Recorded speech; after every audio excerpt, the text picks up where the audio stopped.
ध्यान दीजिए, अभी हम लोग पढ़ने वाले हैं मानव मस्तिष्क। ठीक ना, मानव मस्तिष्क के बारे में आज हम लोग जानेंगे और ये आपके एग्ज़ाम में बहुत बार पूछा जाता है। मानव मस्तिष्क कितने भाग में बटा हुआ है और इसमें सेरिब्रम, सेरिबेलम और भी बहुत सारे इसके मतलब कि भाग हैं, वो सब देखेंगे।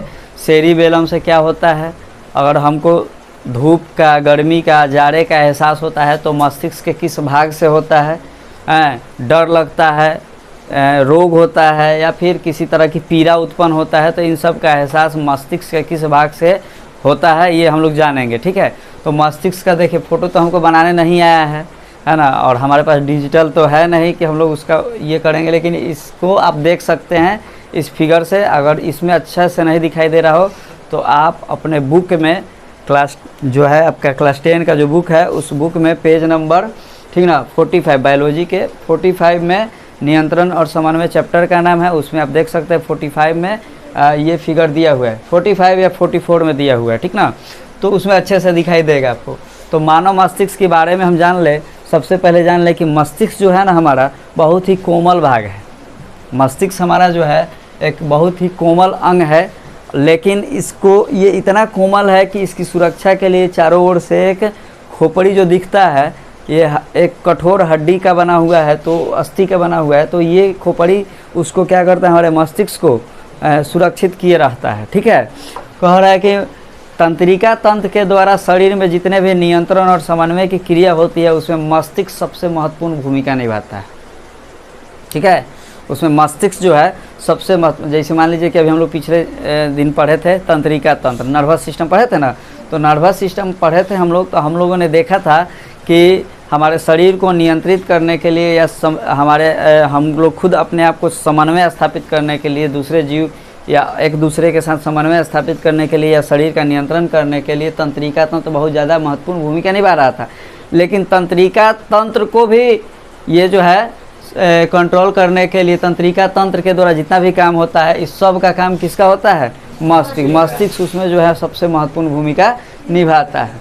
समझ में आया ना। तो वही कह रहा है कि मस्तिष्क जो है एक अत्यंत कोमल अंग है और तंत्रिका तंत्र के द्वारा जितने भी काम होते हैं यह सब किसके द्वारा संबंध स्थापित होते हैं, इसमें सब नियंत्रण और समन्वय के लिए सबसे महत्वपूर्ण भाग कौन है, मस्तिष्क इसमें महत्वपूर्ण भूमिका निभाता है। ठीक ना, कह रहा है कि मस्तिष्क जो है खोपड़ी, देख रहे हैं ना, मस्तिष्क जो है खोपड़ी से क्या है, खोपड़ी के मस्तिष्क गुहा या क्रेनेमियम कहा जाता है, उसी के अंदर सुरक्षित रहता है। मस्तिष्क जो होता है, ये खोपड़ी है ना, खोपड़ी का नाम, खोपड़ी के अंदर जिसको हम लोग क्रेनियम कहते हैं या मस्तिष्क गुहा कहते हैं, उसी में क्या रहता है, मस्तिष्क सुरक्षित रहता है। और चारों ओर से तंतुमय संयोजी ऊतक की एक झिल्ली से घिरा रहता है, और चारों ओर से मस्तिष्क जो है एक झिल्ली से क्या होता है, घिरा रहता है। उस झिल्ली को हम लोग मेनिजिज कहते हैं। क्या कहते हैं, मेनिजिज। ठीक है, मेनिजिज नामक झिल्ली से मस्तिष्क जो है चारों ओर से घिरा रहता है और खोपड़ी के अंदर सुरक्षित रहता है। उस खोपड़ी को क्या कहते हैं, क्रेनियम। क्या कहते हैं, क्रेनियम। तो इन सभी बातों को हम लोग देखेंगे, लिखेंगे। ठीक ना, थोड़ा सा हाँ चलिए देखिए, कह रहा है अभी आप लोग को बताया है कि मस्तिष्क एक अत्यंत कोमल अंग है ना जी, और कह रहा है कि सुनो सभी बच्चे सुनो, कह रहा है कि तंत्रिका तंत्र के द्वारा, ठीक है, तंत्रिका तंत्र के द्वारा शरीर के सभी क्रियाओं के नियंत्रण एवं समन्वय में मस्तिष्क सबसे महत्वपूर्ण भूमिका निभाता है। यहाँ तो बताया है ना कि हमारा मस्तिष्क जो है ना, हमारे शरीर के जितने भी नियंत्रण और समन्वय की क्रिया होती है उसमें सबसे ज़्यादा महत्वपूर्ण भूमिका निभाता है। तंत्रिका तंत्र के द्वारा जितना भी इंफॉर्मेशन जाता है वो कहाँ जाता है, मस्तिष्क में, और मस्तिष्क क्या करता है, उसको कंट्रोल करता है ना। देखिए कह रहा है कि मस्तिष्क जो है, हमारी मस्तिष्क खोपड़ी के क्रेनियम नामक जो घेरा है, ठीक है, खोपड़ी के क्रेनियम में क्या करता है, सुरक्षित रहता है। और यह चारों ओर से मस्तिष्क हमारा जो है चारों ओर से क्या होता है, मेनिजिज। यहाँ ध्यान दीजिए, हमारा मस्तिष्क जो है चारों ओर से मेनिजिज नामक झिल्ली से घिरा रहता है। यह मेनिजिज झिल्ली क्या करता है, हमको बाहरी आघात से, मान लीजिए कि इस मस्तिष्क से अगर ये खोपड़ी नहीं होता है, कोई सर पे मार दे आदमी तो वहीं पे जय हिंद जय भारत हो जाएगा उसका, है कि नहीं।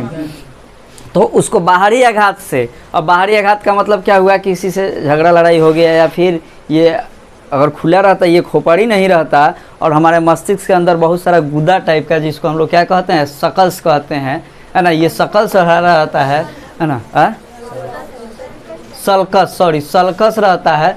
तो सल्कस में अगर हवा प्रवेश कर जाता है या पानी प्रवेश कर जाता है, जैसे बरसात उरसात का पानी है, तो ये क्या होता है ना कि हम लोग को बीमार कर देता है, पागल हो जाते हैं हम लोग। तो इन सभी चीज़ों से बचाने में हमको कौन मदद करता है? एक तो क्रेनियम नामक जो खोपड़ी है ना, ये खोपड़ी क्रेनियम खोपड़ी के क्रेनियम में सुरक्षित रहता है। और उस मस्तिष्क के चारों ओर, खोपड़ी से पहले, ठीक है, खोपड़ी से पहले मस्तिष्क के चारों ओर एक झिल्ली रहता है, जिस झिल्ली का नाम है मेनिजिज। तो यह भी झिल्ली क्या करता है, हम बाहरी आघात से, यानी खोपड़ी में रगड़ ना हो मस्तिष्क का, उससे वह बचाता है।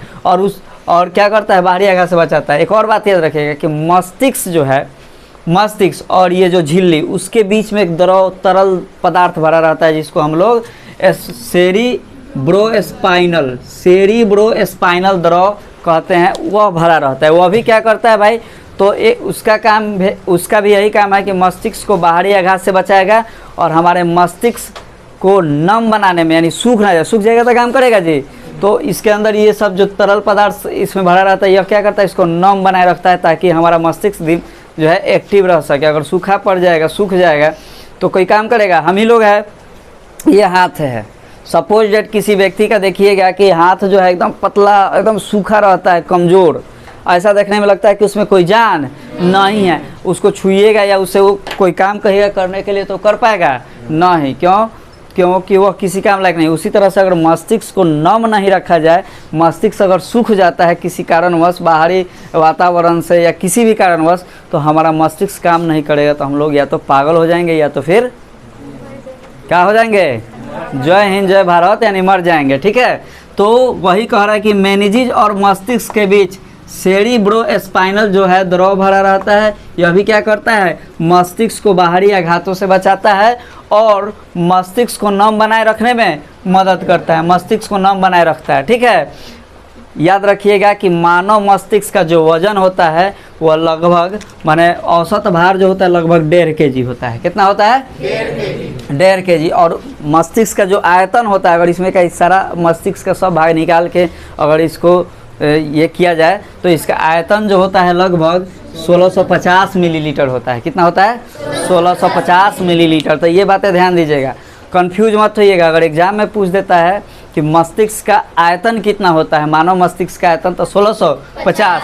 अगर पूछ दे कि मानव मस्तिष्क के वजन, मस्तिष्क का भार का वजन कितना होता है, तो लगभग 1.5 kg। कितना होता है? 1.5 kg। और ये आपके ऑब्जेक्टिव टाइप सवाल में पूछा जाता है। और आपके केवल मैट्रिक के ही एग्जाम में नहीं, और भी बहुत सारे एग्जामों में ये बायो से क्वेश्चन पूछता है। अब इसके बाद हम लोग पढ़ेंगे मस्तिष्क कितने प्रकार के होते हैं और किस मस्तिष्क के जो प्रकार हैं उसको क्या कहते हैं और उससे क्या क्या होता है। तो इसके आगे पढ़ेंगे। फिलहाल पहले इसको जल्दी से नोट कीजिए, ठीक है, और नोट कीजिए। इसके बाद सुनिए, ध्यान दीजिएगा लोग, ठीक है। मस्तिष्क के, अब ये हमारा जो मानव मस्तिष्क है, इसको कितने भागों में बांटा गया है? तो मुख्य रूप से इसको 3 भागों में बांटा गया है। कितने भागों में बांटा गया है जी? हाँ, 3 भागों में बांटा गया है। कौन कौन भाग है? तो पहला भाग है अग्र मस्तिष्क, दूसरा है मध्य मस्तिष्क और तीसरा है आपका पश्च मस्तिष्क। ठीक है, पश्च मस्तिष्क, यानी कि इसको अग्र मस्तिष्क को फॉर ब्रेन कहेंगे ना जी। क्या कहेंगे? For brain. हाँ, और दूसरे को मिड ब्रेन और तीसरे को हैंड ब्रेन, है ना। तीसरे को क्या कहेंगे? हैंड ब्रेन, है ना। फॉर ब्रेन, चलिए नाम ऐसे ही याद रखिएगा, ठीक है। फॉर ब्रेन, मिड ब्रेन और हाई ब्रेन। ये अग्र मस्तिष्क यानी फॉर ब्रेन को भी 2 भागों में बांटा गया है, जिसमें सबसे महत्वपूर्ण है सेरिब्रम। क्या है? सेरिब्रम। और दूसरा है इसका डाइसेफ्लॉन, ठीक है। सेरिब्रम और डायनसेफ्लॉन ना जी, डायनसेफ्लॉन, ठीक। ये अग्र मस्तिष्क को 2 भागों में बांटा गया है। और मध्य मस्तिष्क को सिंपल मध्य मस्तिष्क है, ठीक है। और पश्च मस्तिष्क को भी, यानी हाइड ब्रेन को भी 2-3 भागों में बांटा गया है, जिसमें सबसे महत्वपूर्ण आपका सेरिबेलम है और मेडुला है, मस्तिष्क स्टेम है, पोन्स वेरोलाई है, ठीक है। सेरिबेलम, मस्तिष्क स्टेम, पोन्स मस्तिष्क स्टेम को दो भागों में बांटा गया है, माने पोन्स वेरोलाई और मेडुला, ये दोनों मिलकर मस्तिष्क स्टेम बनता है। तो इस मेडुला जो है, मेडुला नाम से जो है सबसे ज़्यादा प्रसिद्ध और मेडुला के बारे में जानना होता है, और सेरिबेलम है। ठीक, तो मस्तिष्क के ये सब प्रकार हैं, ये सब भाग हैं, इन सब को देखेंगे और समझेंगे, बारी बारी से सभी को देखेंगे और सबका काम क्या है इस सबको देखते हैं। ठीक है, तो जल्दी से इस बात को थोड़े देर के 1 मिनट में, है ना, 1 मिनट में जल्दी इसको नोट कीजिए, उसके बाद आगे बताते हैं। देखिएगा, हम लोग सबसे पहले देखेंगे सेरिब्रम ना जी। सेरिब्रम में क्या देखे हैं, सेरिब्रम को ही प्रमस्तिष्क भी कहा जाता है। तो सेरिब्रम जो होता है, सुन लो बाबू, कह रहा है कि यह मस्तिष्क के शीर्ष भाग, ठीक है, यह मस्तिष्क के शीर्ष भाग, शीर्ष, पार्श्व तथा पश्च भागों को ढके रहता है। सेरिब्रम जो होता है मस्तिष्क के ऊपर वाला भाग, पीछे वाला भाग और मध्य यानी मिडिल वाला भाग, सभी को क्या करता है, इसे ढके रहता है ना। यह मस्तिष्क का सबसे बड़ा भाग है। मस्तिष्क को अगर 3 भागों में बांटा गया हो तो 2 भाग यही होता है अकेले, सेरिब्रम। तो वही कह रहा है कि यह मस्तिष्क का सबसे बड़ा भाग 2/3 भाग होता है। याद रखिएगा, 2/3 भाग होता है। ठीक ना, आपसे पूछेगा कि मस्तिष्क का सबसे बड़ा भाग कौन सा है, तो सेरिब्रम। और यह सेरिब्रम क्या करता है, तो मध्य भाग, शीर्ष भाग और पश्च भागों को ढके रहता है। फिर आगे कह रहा है कि मस्तिष्क के दोनों गोलार्ध जो होते हैं, दोनों गोलार्ध इस तरह से जब घेरा हुआ है तो दोनों गोलार्ध तंत्रिका उत्तक से बना होता है। किस चीज़ से बना होता है, तंत्रिका उत्तक से बना होता है, जिसे हम लोग कार्पस कैलोसम कहते हैं। देखिए यहाँ पे बताया ना, कार्पस कैलोसम, यही है कार्पस कैलोसम, ये देख रहे हो ना। तो वही कह रहा है कि दोनों गोलार्ध तंत्रिका उत्तक से बना होता है, जिसे कार्पस कैलोसम कहते हैं। सेरिब्रम जो होता है ना, सेरिब्रम यानी मस्तिष्क का बहुत ही महत्वपूर्ण भाग है। सेरिब्रम जो है यानी प्रमस्तिष्क जो है, यह हमारे मस्तिष्क का सबसे अत्यंत महत्वपूर्ण भाग है। यह क्या करता है, तो इसी को बुद्धि और चतुराई का केंद्र माना जाता है, सेरिब्रम को। आप याद रखिएगा, ये सबसे महत्वपूर्ण है कि बुद्धि और चतुराई का केंद्र किसे कहते हैं, सेरिब्रम को। हमें किसी चीज़ को याद करना होता है, हमें किसी चीज़ को समझने का जो शक्ति प्रदान मिलता है वह सेरिब्रम से होता है। किसी व्यक्ति से, किसी चीज़ से घृणा हो जाता है ना, किसी से प्रेम हो जाता है ना, किसी चीज़ को देखकर डर लगता है, भय होता है, किसी को देखकर खुशी मिलती है, कष्ट होता है, इन सभी अनुभव की क्रियाओं का नियंत्रण और समन्वय किससे होता है, सेरिब्रम से। यानी कि आप याद रखिएगा, सोचने समझने की शक्ति, हेलो, बहुत ज़्यादा दांत चियार रहा है, यहाँ लाफ्टर चैनल नहीं चल रहा है, I am not Kapil Sharma, okay, हाँ, this is not Kapil Sharma show, this is a coaching institute, okay, this is a study point, so guys please don't laugh, okay, and look the board। कह रहा है कि cerebrum मस्तिष्क का अत्यंत महत्वपूर्ण भाग है। यह बुद्धि और चतुराई का क्या है, केंद्र है। यह सोचने समझने की शक्ति, ठीक ना, मैंने हमें किसी चीज़ को सोचना है तो इसकी शक्ति प्रदान होता है किससे, सेरिब्रम से। याद करने की जो शक्ति होती है, स्मरण शक्ति उसको बोला जाता है, स्मरण शक्ति भी सेरिब्रम। घृणा सेरिब्रम, प्रेम सेरिब्रम, भय, किसी चीज़ को देख के भय लगता है ना, डर लगता है, तो यह सब किसको, इस सब को कंट्रोल करने का काम या इस सब को आभास कराने का काम कौन करता है, सेरिब्रम। मस्तिष्क के जिस भाग से होता है उस भाग को सेरिब्रम कहेंगे। समझ में आया, भय भी होता है, डर होता है, कष्ट होता है, ठीक ना, इन सभी क्रियाओं को जो है करने का काम कौन करता है, सेरिब्रम। ठीक ना, कह रहा है कि जिस व्यक्ति में अगर सेरिब्रम, देखो यहाँ कह रहा है कि जिस व्यक्ति में सेरिब्रम औसत से छोटा, जितना चाहिए उससे छोटा होता है, उसमें गायरस, देखिए यहाँ गायरस बताया ना बीच में, जिसको हम लोग अपने ठेठ भाषा भोजपुरी भाषा में कहा जाए तो जिसमें गुद्दा भरा रहता है, नहीं देखे हो सब ना। अच्छा, अखरोट खाए हो, अखरोट के अंदर का भाग जो हम लोग निकाल कर खाते हैं, है ना, वह एकदम हमारे मस्तिष्क के ही गायरस के जैसा होता है। किसके जैसा होता है, गायरस के जैसा। तो वही कह रहा है कि जिस व्यक्ति में सेरिब्रम आवश्यकता से कम होता है, छोटा होता है, और गायरस और सल्कस कहा जाता है, वो जो हम लोग खाते हैं, क्या कहते हैं, सल्कस, गायरस नहीं, सल्कस। तो जिस व्यक्ति में गायरस और सल्कस आवश्यकता से कम होता है, कम विकसित होता है, बहुत छोटा रहता है, विकसित नहीं होता है पूरा, और सेरिब्रम भी आवश्यकता से कम होता है औसत में, तो वह व्यक्ति मंद बुद्धि का होता है, कमज़ोर बुद्धि का होता है। ठीक ना। तो अगर आपसे पूछ दे कि मंद बुद्धि का व्यक्ति किसके कारण मंद बुद्धि का व्यक्ति होता है, तो जिस व्यक्ति में सेरिब्रम औसत से कम और उसमें अगर गाइरस और सल्कस का कम विकसित होना व्यक्ति को मंद बुद्धि बनाता है। ठीक ना। ऐसे ऊपर भी लिखे हुए हैं, देखिए यहाँ पे कि सेरिब्रम क्या है, बुद्धि और चतुराई का केंद्र है। हाँ, तो ये बातें याद रखिएगा, ये आपके एग्ज़ाम में बहुत ही महत्वपूर्ण है, VVI है। हाँ, उसको कीजिए।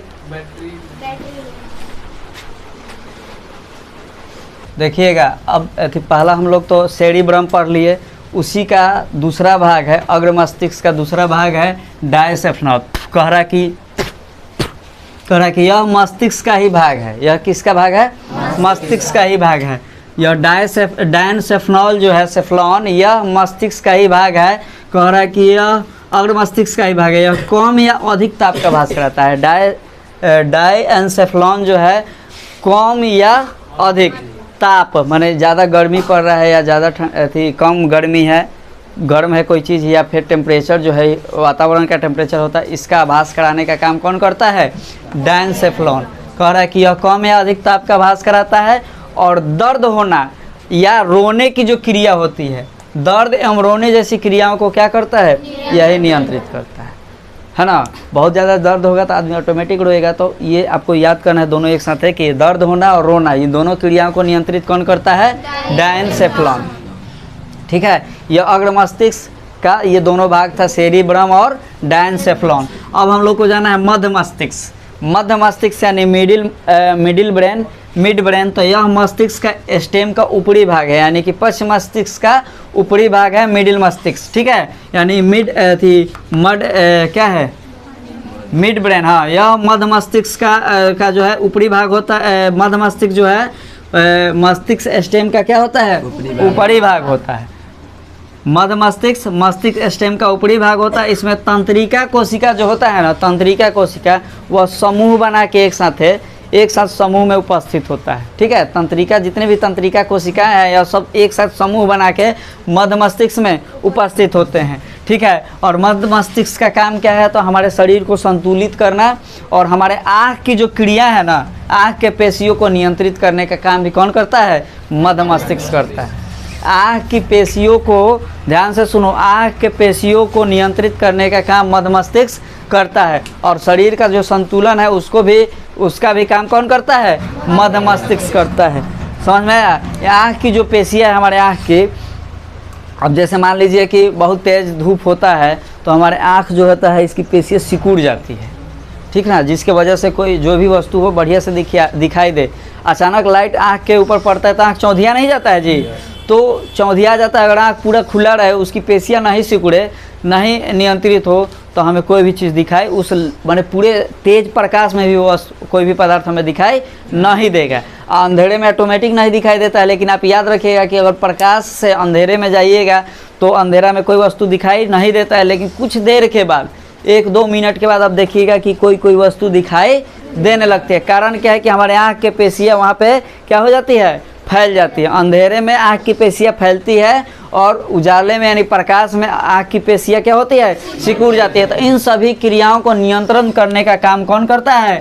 मध्य मस्तिष्क, मिड ब्रेन करता है। कौन करता है? मिड ब्रेन या मध्य मस्तिष्क ही है। ठीक है। यही चीज़ है, मध्य मस्तिष्क का इतना ही काम है। अब आगे हम लोग पढ़ेंगे पश्च मस्तिष्क, जिसमें हमको पढ़ना है सेरिबेलम, मेडुला और पोन्स वेरुलाई के बारे में। तो इसके आगे देखेंगे, पहले इसको जल्दी से नोट कर लीजिए।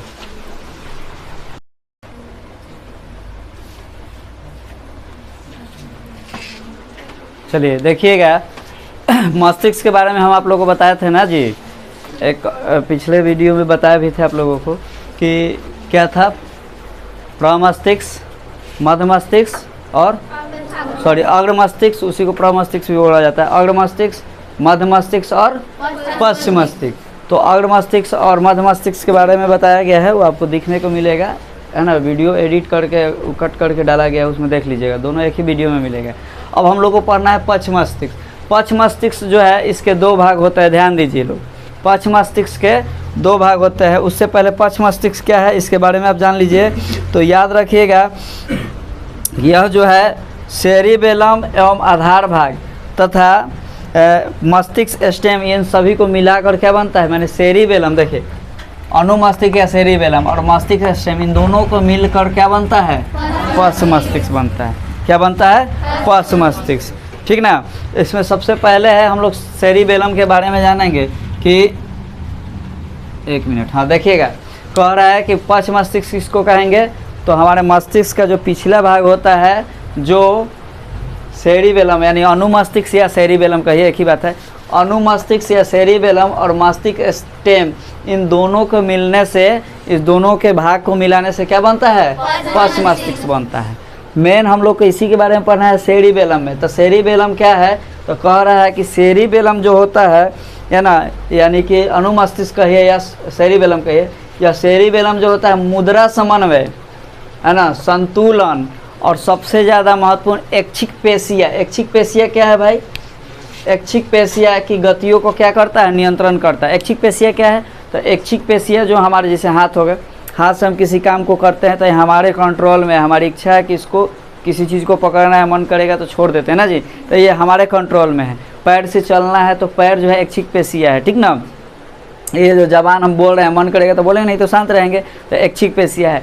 लेकिन एक होता है अनैच्छिक पेशी। अनैच्छिक पेशी जैसे मान लीजिए कि आँख की ये जो, आँख का ये जो है ना पलक आप थी, इसको चाह कर भी नहीं रोक सकते हैं, ये अपने से क्या हो जाता है, झपक जाता है। तो ये क्या है, अनैच्छिक पेशी है। और ऐच्छिक पेशी जिसे हम लोग अपने हाथ से मैंने अपने दिमाग से अपने कंट्रोल में रखते हैं, तो उसको कहते हैं ऐच्छिक पेशी। तो वही कह रहा है कि सेरिबेलम जो है ना, वह सेरिबेलम जो है मुद्रा समन्वय, संतुलन और ऐच्छिक पेशियों की जो गति होता है, इन सभी को क्या करता है, नियंत्रित करने, इन सभी को क्या करता है, नियंत्रित करने का काम करता है, ठीक ना। कह रहा है कि यदि हम लोग के मस्तिष्क से सेरिबेलम को नष्ट कर दिया जाए, अगर मान लीजिए कि हमारे मस्तिष्क में सेरिबेलम ना हो, नष्ट हो जाए, है ना, तो हमारे यहाँ जो नष्ट कर दिया जाए, तो जो समान ऐच्छिक पेशियाँ हैं वो काम करना क्या हो जाती है, बंद कर देती है, ख़त्म हो जाती है। माने समान ऐच्छिक पेशियाँ जो है गतियाँ वह संभव नहीं है। जैसे मान लीजिए कि आप लोग सुने होंगे कि कोई व्यक्ति कोमा में चला जाता है, देखे लोग ना, तो कोमा में चलने जाने का मतलब कि वह पूर्ण रूप से तो उसका डेड बॉडी नहीं है, लेकिन वह डेड बॉडी के ही समान है। उसका हाथ पैर कुछ भी काम नहीं करता है, वो चाह कर चल नहीं सकता है, चाह कर बोल नहीं सकता है, चाह कर मतलब कि कुछ भी नहीं कर सकता है, बस ऐसे ही सोया रहेगा, डेड बॉडी के तरह ही रहेगा। तो कोमा में जाने का मतलब हुआ कि वही चीज़ है कि उसकी या तो सेरिबेलम क्या हो गई होगी, सेरिबेलम नष्ट हो गया होगा, या सेरिबेलम को आघात पहुंचा होगा, जिसके वजह से वह कोमा में चला गया है। समझ में आ रहा है ना। तो वही कह रहा है कि यदि मस्तिष्क से सेरिबेलम को नष्ट कर दिया जाए, तो समान ऐच्छिक पेशी गतियाँ जो होती है वह क्या हो जाती है, असंभव हो जाती है। मैंने जो जनरल समान गति जैसे चलना, बोलना, किसी चीज़ को पकड़ना, लिखना, ये सभी जो है समान ऐच्छिक गतियाँ हैं, और ये सब क्या हो जाती है, नष्ट हो जाती है, ख़त्म हो जाती है। समझ में आया। कह रहा है कि अगर देखिए, कह रहा है कि अगर किसी भी वस्तु को हाथ से पकड़ना हो, पैरों मैंने किसी वस्तु को हाथ से पकड़ना, पैरों का चालन, जीभ है जो चल रहा है, जीभ अभी बोले ना, जीभ तथा जबड़ों की पेशियों के कार्यों का जो नियंत्रण एवं समन्वय होता है, वो सब किसके द्वारा होता है, सेरिबेलम। मतलब हमें चलना है, सेरिबेलम नियंत्रित करता है, हमको बोलना है, सेरिबेलम नियंत्रित करता है, हमको लिखना है, हमको किसी चीज़ को पकड़े रहना है, सेरिबेलम नियंत्रित करता है, ठीक है। तो ये सभी चीज़ें ये ऐच्छिक गति है, और इस सब का नियंत्रण कौन करता है, सेरिबेलम करता है। ये बात ध्यान रखिएगा, सेरिबेलम के बारे में बहुत ज़्यादा पूछता है। सेरिबेलम के बारे में तो आपको बता दिए हैं, सेरिबेलम के बारे में बताए थे ना जी, क्या बताए थे, किसी चीज़, हाँ, स्मरण शक्ति, मैंने किसी को याद करने की शक्ति, किसी से प्रेम, किसी से घृणा, किसी चीज़ से डर लगे, तो यह सब इसको नियंत्रित कौन करता है, सेरिबेलम। ताप से, दुख से, दर्द होता है, उसको कौन सा नियंत्रित करता है, डाइसेफ्लोन ना। अगर डाइसेफ्लोन नहीं याद है तो डाइन याद रखिएगा, गांव देहात में तो है कि नहीं, डाइन हाँ, बस मतलब हमको याद रखना है, ठीक ना। याद रखने के थोड़ा बहुत अगर इधर उधर भी रहेगा, तो अगर ऑब्जेक्टिव टाइप सवाल आता है तो हम आराम से सही कर सकते हैं, है ना। तो ध्यान रखिएगा, समझ में आया। तो ये पक्ष मस्तिष्क के दो भाग है, अनुमस्तिष्क या सेरिबेलम और मध्य मस्तिष्क। बहुत सारा है लेकिन उतना याद करने की जरूरत नहीं है, जो हमारे एग्जाम में पूछे, जो हमारे हमसे याद हो सके उतना ही देखिए। तो सेरिबेलम के बारे में अगर आप इतना याद रखते हैं तो आपका काम हो जाने वाला है। सबसे पहले वही चीज़ कि सेरिबेलम क्या करता है, तो ये गति है। तो उधर बेंच और आगे करो तो जी, और आगे इसको उठो, हाँ चलो ठीक है। सबसे महत्वपूर्ण बात है कि सेरिबेलम का काम क्या है, तो ये गति जो है ऐच्छिक गति, ऐच्छिक गति माने वही हुआ जो आप हाथ से, पैर से, जीभ से अपने है जो जबड़ा चल रहा है, दांत माने मुंह चलाने का काम है, तो ये सब ऐच्छिक गति में है। अभी हमको मन कर रहा है, मतलब हम आपको समझा रहे हैं तो हमारे कंट्रोल में ऐच्छिक गति है, बोल रहे हैं, तो ये सब किससे कंट्रोलिंग होता है, सेरिबेलम से। इसका हिंदी नाम है अनुमस्तिष्क। बायोलॉजी में कभी कभार एकदम ठेठ हिंदी में दे देता है जो समझ में नहीं आता है, हार्ड वर्ड दे देता है, लेकिन अगर उसका इंग्लिश नाम अगर आप याद रखते हैं तो वो आसान होता है। तो सेरिबेलम याद रखिएगा, ठीक है। तो सेरिबेलम के कारण ये ऐच्छिक गतियाँ जो है क्या हो पाता है, कंट्रोल हो पाता है, नियंत्रित हो पाता है। चलिए, और इसी का पक्ष मस्तिष्क का दूसरा भाग है मस्तिष्क स्टेम। तो मस्तिष्क स्टेम में है क्या है कि मस्तिष्क स्टेम भी दो भागों में बटा हुआ है। मस्तिष्क स्टेम भी कितने भागों में बटा हुआ है, दो भागों में बटा हुआ है। एक है आपका पोन्स वैरेलाई, कौन है, पोन्स वैरेलाई, और दूसरा क्या है मेडुला ऑब्लोंगेटा ना जी। मेडुला खाली नाम याद रखिएगा, क्या जरूरत है पूरा नाम है, मेडुला भी याद रख सकते हैं। तो हम तो आपको यही बताएंगे, पोन्स वैरेलाई और मेडुला, ये बहुत महत्वपूर्ण है मेडुला, ठीक है। तो आप याद रखिएगा कि पोन्स वैरेलाई जो है ना, वह तंत्रिका तंतु से बना होता है। किससे बना होता है, पोन्स वैरेलाई तंत्रिका तंतु से बना होता है। और ये क्या करता है, पोन्स वैरेलाई हमारे जो श्वसन को नियंत्रित करता है। सांस हम लोग लेते हैं ना, तो इसको नियंत्रित करने में सबसे ज़्यादा महत्वपूर्ण कौन भूमिका निभाता है, पोन्स वैरेलाई। अब है मेडुला। मेडुला के बारे में पढ़ेंगे, पहले इतना नोट कीजिए, बोर्ड पे जगह कम है, ऊपर ला मिटाएंगे उसके बाद बताएंगे, ठीक ना। तो इसको पहले नोट कीजिए फिर आगे बताते हैं, ठीक है। देखिएगा, कह रहा है मेडुला, ठीक है, कह रहा है कि ध्यान से सुनो एक बार, अभी बताए हैं आप लोगों को, है ना, क्या बताए हैं, पोन्स वैरेलाई ना। अब पोन्स वैरेलाई के बाद क्या है, मेडुला। तो मेडुला के लिए थोड़ा सा अलग लिख दिए, ध्यान से देखिएगा। यहाँ पे कह रहा है कि मेडुला जो है ना, यह क्या करता है, यह बेलनाकार रचना है। मेडुला क्या है, एक प्रकार का बेलनाकार रचना है जो पीछे की ओर है, पीछे है जो है ना हम लोग का, ये पीछे की ओर स्पाइनल कार्ड या मेरुरज्जु, जिसको हम लोग रीढ़ के हड्डी कहते हैं, है ना। स्पाइनल कार्ड या मेरुरज्जु जो ये रीढ़ का हड्डी है ना, उसके रूप में यह पाया जाता है, ठीक ना। यह मस्तिष्क और इसके बीच में रहता है और उसी के रूप में मेडुला या मेरुरज्जु के रूप में पाया जाता है। कह रहा है कि यह जो है ना, अनैच्छिक क्रियाओं को नियंत्रण करने का एक केंद्र है। मेडुला जो है अनैच्छिक क्रिया, वह क्रिया जो हमारे बस में नहीं है, चाह कर भी हम उसको रोक नहीं सकते हैं, उसको अनैच्छिक क्रिया कहते हैं। तो कह रहा है कि यह जो है अनैच्छिक क्रियाओं के नियंत्रण का एक क्या है, एक केंद्र है मेडुला, याद रखिएगा, ठीक ना। कह रहा है कि मेडुला में अनेक तंत्रिका केंद्र पाए जाते हैं। मेडुला जो है ना, इसमें अनेक तंत्रिका केंद्र होते हैं जो क्या करता है, हमारे हृदय स्पंदन या हृदय की धड़कन, जिसको हार्ट बीट कहते हैं, हमारा हार्ट जो है ऐसे पल्प करते रहता है ना, हार्ट बीट धक धक धक करते रहता है ना, तो उसी को नियंत्रण करने का भी काम करता है। और रक्तचाप यानी ब्लड प्रेशर, देखो ध्यान से, करा कि मेडुला में अनेक तंत्रिका केंद्र होते हैं जो हृदय स्पंदन या हृदय की धड़कन, इंग्लिश में बोले तो हार्ट बीट, ठीक है, और रक्तचाप, क्या चीज़, रक्तचाप यानी ब्लड प्रेशर, और श्वसन गति माने श्वसन की जो गति होती है ना। कभी आप देखिएगा कि जनरल एक साधारण व्यक्ति श्वसन जो गति करता है 1 मिनट में कितने बार, 72 बार उसका हृदय धड़कता है ना, लेकिन श्वसन की गति ऐसी कुछ होती है। लेकिन जब देखिएगा कि वह दौड़ के आता है कहीं से, तो एक तो हृदय की धड़कन जो है और बहुत ज़्यादा तेज हो जाता है, और श्वसन की गति भी क्या हो जाती है, तेज हो जाती है। दोनों एक दूसरे से जुड़ा हुआ है। तो वही कह रहा है कि हृदय की गति और श्वसन की जो गति है, ये दोनों एक दूसरे से समझ लीजिए कि जुड़ा हुआ है। अगर आप सांस तेज़ी से लीजिएगा तो हृदय भी आपका बहुत तेज़ी से धड़कता है। तो वही कह रहा है, तो ये बातें आप याद रखिएगा कि ये सभी चीज़ें किससे नियंत्रित होता है, मेडुला से। तो वही कह रहा है कि मेडुला में अनेक तंत्रिका केंद्र होते हैं, है ना, जो क्या करता है, हार्ट बीट, है ना, ब्लड प्रेशर और श्वसन की गति, इन सभी के दर को क्या करता है, नियंत्रित करता है। इन सब के दर को नियंत्रित करता है। थोड़ा सा आप तेज चल दीजिएगा, जो लोग थोड़ा सा मोटे होते हैं, फैटी होते हैं, उन लोगों को देखिएगा, अगर थोड़ा तेज चल देते हैं तो उनकी जो है हार्ट बीट क्या हो जाती है, बढ़ जाती है ना। ब्लड प्रेशर के लोगों को भी जो है यह मेडुला ही नियंत्रित करता है, उनके ब्लड प्रेशर को, ठीक ना, ये बात याद रखिएगा। कह रहा है कि मेडुला के द्वारा प्रतिवर्ती क्रिया, ठीक है, मेडुला के द्वारा प्रतिवर्ती क्रियाएं लिखिएगा, क्रियाएं जैसे प्रतिवर्ती क्रियाएं, जैसे अब कौन कौन सी प्रतिवर्ती क्रिया है, थोड़ा सा ध्यान दीजिए। कह रहा है कि मेडुला के द्वारा प्रतिवर्ती क्रिया जैसे कि खांसना, छींकना, ठीक ना, खांसना हो गया, छींकना हो गया, और क्या है, उल्टी करना, ठीक ना, वोमिटिंग होने जाता है जी। तो इन सभी क्रियाओं को अभी आप ही देखिएगा कि कुछ ऐसे पदार्थ को आप कभी कभी खा लेते हैं और खाने के बाद वो जब उसका पाचन नहीं हो पाता है तो ऐसा लगता है कि क्या हो जाएगा, वोमिटिंग हो जाएगा, उल्टी हो जाएगा ना जी। तो या अचानक से खांसना होता है या छींकना होता है, ये हमारे नियंत्रण में नहीं होता है। तो इन सभी क्रियाओं को भी क्या करता है, मेडुला ही क्या करता है, नियंत्रित करता है। याद रखिएगा, मेडुला के द्वारा खांसना, छींकना, उल्टी करना, है ना, या पाचक रसों का स्राव।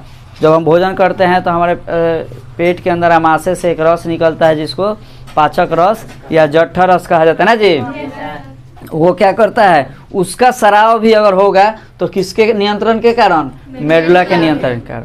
तो ये सारी बातें आप लोग को याद रखना है कि मेडुला से, ये ज़्यादातर पूछेगा कि मेडुला से क्या क्या होता है, क्या क्या चीज़ को नियंत्रित किया जा सकता है। तो अगर आपको पूरा बात याद नहीं है तो मोटा मोटी बात याद रखिएगा कि अनैच्छिक क्रिया, वह क्रिया जो हमारे बस का नहीं है उसको अनैच्छिक क्रिया कहते हैं। तो अनैच्छिक क्रियाओं का नियंत्रण किससे होता है, मेडुला से होता है। अब अनैच्छिक क्रिया कौन कौन से है, जैसे कि खांसना, छींकना, हृदय की धड़कन, है ना, श्वसन की गति, ये सब अनैच्छिक क्रिया, ये हमारे बस की नहीं है। इन सभी क्रियाओं का नियंत्रण कौन करता है, मेडुला। मेडुला जो है मस्तिष्क का ही भाग है जो पीछे की ओर, है ना, बेलनाकार रचना से, बेलनाकार रचना की ओर, पीछे की ओर बेलनाकार रचना के जैसा पाया जाता है, जिसका नाम क्या है, स्पाइनल कार्डिया मेरुरज्जु के रूप में पाया जाता है, उसी के अंदर पाया जाता है, ठीक ना। तो ये सारी बातें याद रखिए। अब हमको पढ़ना है, जानना है मस्तिष्क के कार्य। तो मस्तिष्क के बहुत सारे कार्य हैं, फिलहाल आपके बोर्ड पे 2 को लिखा हुआ है, क्योंकि जब आप नोट कीजिएगा तो इसको मिटाएंगे और फिर इसके बारे में बताएंगे।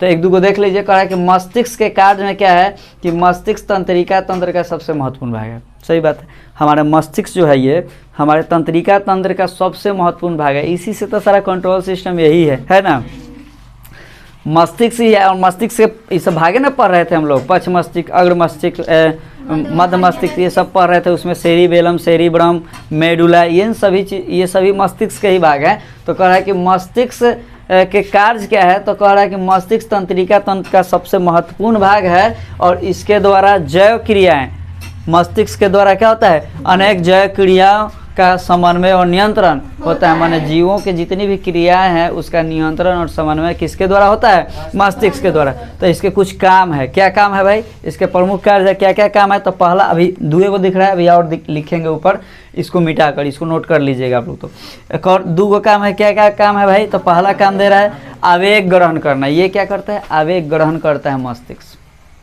जैसे मान लीजिए कोई आपको चींटी काट लिया है ना, या आपको कांटा चुभ गया, तो इस चीज़ का आभास या एक क्या है, आवेग आपके मस्तिष्क में जाता है और आपके मस्तिष्क को इन्फॉर्मेशन देता है कि हाँ भाई आपको क्या हो गया है, तो कांटा चुभ गया है, चींटी काट लिया है। तो वही कह रहा है कि आवेग ग्रहण, मस्तिष्क का काम क्या है, पहले इस आवेग को ग्रहण करता है, माने उसको यह सूचना पहुँचाया जाता है मस्तिष्क। तो मस्तिष्क उस सूचना को क्या करता है, अपने पास एक्सेप्ट करता है कि हाँ भाई कौन है जी।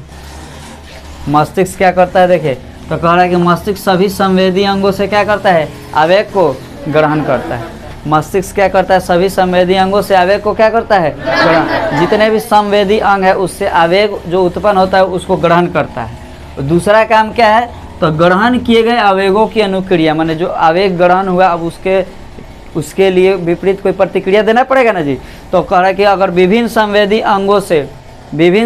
अंगों से जो आवेग मस्तिष्क को पहुंचता है तो मस्तिष्क उसका विश्लेषण करता है, माने उसके बारे में सोचता है, पहले देखता है कि यह क्या है, और तब जाकर वह मस्तिष्क क्या करता है, विश्लेषण करने के बाद मस्तिष्क क्या करता है, उसकी अनुक्रिया के लिए उचित निर्देश दिया जाता है। जैसे मान लीजिए सपोज डैट कि अगर हम आपको एक झापा मार दिए, ठीक, तो ये सूचना आपके मस्तिष्क को गया। अब आपके मस्तिष्क को ये सूचना जब गया तो आपका मस्तिष्क विश्लेषण करेगा उसको, है ना, कि भाई के मारा है। तो पहले तो देखेंगे सामने कि अगर कोई दोस्त मार दिया या कोई अगर हमारे बराबरी का मार दिया या कोई हमारा दुश्मन मार दिया तो उसे तुरंत झगड़ा करने के लिए मस्तिष्क उसको सूचना देता है कि भाई वो तुमको मारा है, तुम भी मारो। लेकिन अगर टीचर मार दिया, अगर आपके पिताजी मार दिए, आपके माताजी मार दिए, तो मस्तिष्क उसका विश्लेषण करता है कि भाई सरे जी ने मारे हैं, मम्मी ने मारी है ना, पिताजी ना मारे हैं। तो मस्तिष्क उसका विश्लेषण किया कि भाई उनके सामने तो कुछ बोलना नहीं है, ना तो 10 बार कुटा मैंने बढ़िया से और कस के कुटाई हो जाएगा, है कि नहीं। तो मस्तिष्क ये विश्लेषण करता है कि भाई आपके साथ क्या अनुक्रिया हुआ है और उसका विश्लेषण करके उसके साथ क्या प्रतिक्रिया करना है, वह क्या करता है, निर्देश देता है, कि उचित निर्देश देता है कि जाइए आपको ये करना है, कीजिए। तो वही चीज़ मस्तिष्क का काम है। अभी और सा कार्य है, इसके और बताएंगे, पहले इसको नोट कर लीजिए। इसको इसके बाद आगे 1 और 2 के बाद 3, 4, 5 और बताएंगे। 5-7 को कार्य है, पहले इसको नोट कर लीजिए जल्दी से, और नोट करने के बाद आगे बताते हैं। लिखिए, देखिए अभी बताया है कि मस्तिष्क के 2 कार्य यहाँ पे लिखवाए थे, तीसरा कार्य यहाँ है और चौथा कार्य यहाँ है। देख लीजिए, थोड़ा सा ध्यान से देखिए। कह रहा है कि मस्तिष्क जो है विभिन्न आवेगों का क्या करता है, सहसंबंधन करने का भी काम करता है। मस्तिष्क जो है विभिन्न आवेगों का सहसंबंधन का कार्य भी करता है। इसमें क्या होता है कि मस्तिष्क को एक बार कई सारी सूचनाएं या कई सारे आवेग एक बार मस्तिष्क को जाता है, ठीक ना। देखो मस्तिष्क को एक साथ कई भिन्न भिन्न संवेदी अंगों से आवेग प्राप्त होता है, मैंने बहुत सारा एक के साथ आ जाएगा आवेग। तो उसमें क्या करता है मस्तिष्क की उन सारी संवेगों को, उन सारे आवेगों को क्या करता है, सहसंबंधित करता है, कि उसको किससे किससे रिलेटेड जोड़ना है, उस सबको सहसंबंधित करके और उसके बाद शरीर के विभिन्न क्रियाओं का जो है समन्वय का काम करता है। अब सही बात है, एक बार मस्तिष्क को बहुत सारी सूचनाएं अगर आप या आवेग पहुंचाते हैं तो मस्तिष्क क्या करेगा, उस सबको देखेगा ना कि किसका किससे संबंध है, और उसके बाद उसके अनुसार वह कार्य करेगा।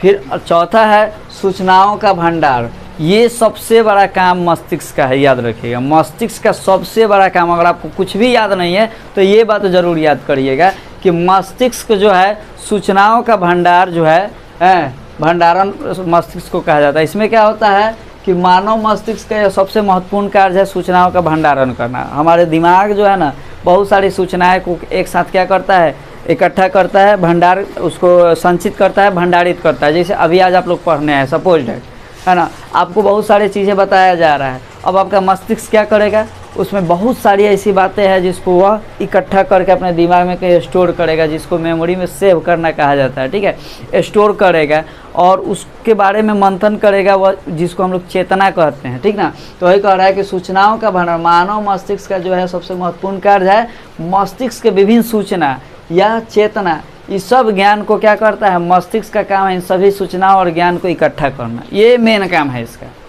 इसीलिए मस्तिष्क को क्या कहा जाता है, चेतना या ज्ञान का भंडार कहा जाता है। मस्तिष्क में ये बात सही है, नहीं कहता लोग अरे दिमाग नहीं है तुम्हारे पास, इसका मतलब है कि दिमाग में जो है ज्ञान होगा, मस्तिष्क में आपके पास ज्ञान इकट्ठा होगा, तो आप उसके अनुसार किसी कार्य को करिएगा। हम ही लोग हैं, कुछ गलती हमसे हो जाता है तो हमारे पापा मम्मी चाहे जो भी हमसे बड़े बुजुर्ग हैं वो हमको डांटना चालू कर देते हैं, बुद्धि नहीं हुआ तुम्हारे पास। इसका अर्थ यह हुआ कि मस्तिष्क जो है उसको, मस्तिष्क जो है बुद्धि को, ज्ञान को इकट्ठा करता है और उसी के अनुसार हम लोग अपना काम करते हैं, है ना। तो ये सारी चीज़ें मस्तिष्क का सबसे महत्वपूर्ण काम यही है, सूचनाओं का भंडारण करना, ज्ञान का भंडारण करना, चेतना का भंडारण करना, यही काम है इसका, मस्तिष्क का सबसे महत्वपूर्ण काम है। आप इस चीज़ को याद रखिएगा, आज नोट कीजिए। अब मिलते हैं अगले दिन, है ना, अगले वीडियो में।